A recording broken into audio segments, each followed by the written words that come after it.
Ma'am, kung bisag unsa ka gipakaon og tawo, kung mupatay siya og tawo, kailangan gihapon na siya motubag sa iya mga sala.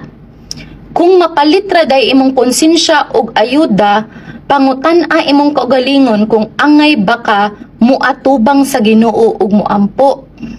Sige ma'am, pasabta ko, kay oxymoronic kaayo ang Catholic, pero DDS. Shout out day ko sa taga Santo Niño Smart Child Learning Center sa Sugod, no? Estudyante din ako siya, pero I will not tell kung unsa ang iyang pangan. Gang, una sa tanan, wala ko nagdawat og ayuda sa gobyerno. Og wala pug ko nagsalig og ayuda sa gobyerno.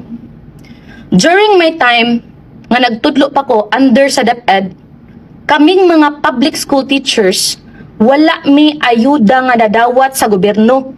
Mo nang ayaw na nako itamparos, ang kanang giingon nimo nga modawat lag ayuda.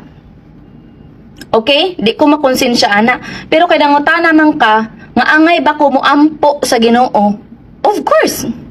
Do you know what is the standing of God with regards sa gibuhat ni former President Rodrigo Duterte? Basahan ang Romans 13 verse 4. For the one in authority is God's servant for good. But if you do wrong, be afraid. For rulers do not bear the sword for no reason. They are God's servants, agents of wrath to bring punishment on the wrongdoer. Unsa may Bisaya ana? Kay siya sulugoon sa Dios alang sa imong kaayuhan. So, a person on authority di ay sulugoon din na siya sa Dios. Apan, kung ang dautan mo'y imong ginabuhat, angay ka nga malisang, kay dili baya kawang ang iyang pagdaladalag espada. Siya mao ang sulugoon sa Dios aron sa pagpadapat sa iyang kapungot diha sa mamumuhat og dautan. Kalisang, kung ikaw nagbuhat kag dautan. So unsa dayto? Gialaw sa Ginoo ang person on authority. Ang akong pangutana da nimo, what is ethics in an ethical world? What is moral in an immoral world? Your human rights has nothing to do with the law of God. Nasabtan? Pero, unsay ang giingon sa Exodo 22, versikulo 2 ngadto 3. Ug Deuteronomy 20, versikulo 10 ngadto 20. Nag-outline na siya sa permission, paghatag og permission sa Ginoo for certain actions that involve the taking of life, such as self-defense or during sanctioned warfare without it being considered a sin. So dili siya sala ang gibuhat ni ni President Duterte gang. Kay nga naman, iyaha man siyang gibuhat nga balaod man siya during sa iyang time.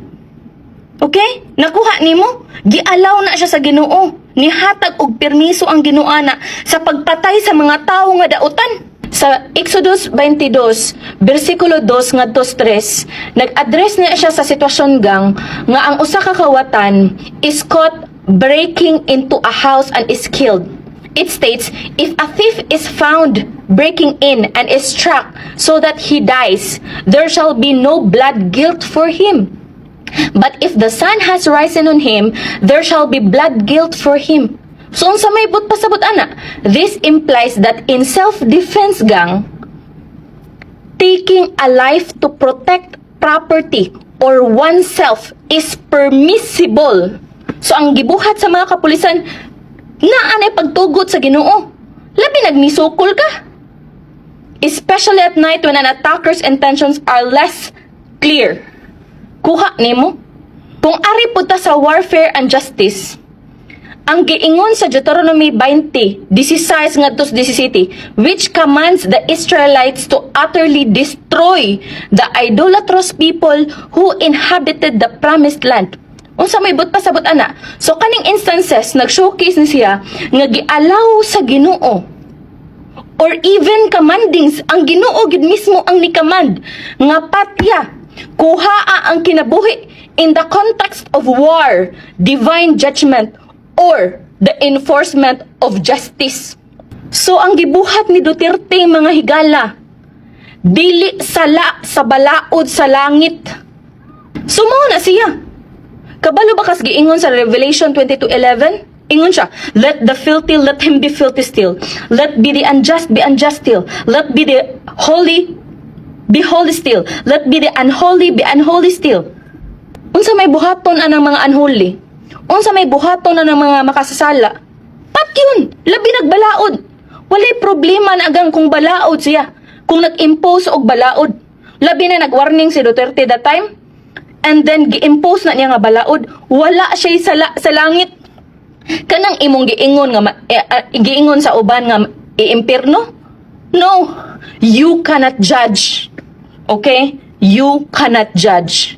Kay siya person on authority nga gitugutan sa Ginoo. Kabalo ba ka ang Ginoo mismo mo'y nagset sa kinsay mo lingkod? Kinsa ang mamumuno? Kinsa ang leader sa usa ka nation? Don't take it to personal ha ang akong gisulti nimo. Kay if you are a Catholic, you must understand all the verses that I give to you. Tagay na ginuklog. Your human rights has nothing to do with the law of God. Gitagaan man tag human rights. Niingon man siya, thou shall not murder. Pero nay exemptions. Nakuha nimo? So a person on authority pwede kayo siya mo impose na. Ang gibuhat ni President Duterte, sakto. Walay sayop. Nakuha. Pero wala ako nasuko. And now, you are free to unfriend me kung wa nimo nasabtan akong punto. Okay? I'm not into politics. Biblical lang ni pagkastorya ha. Adios.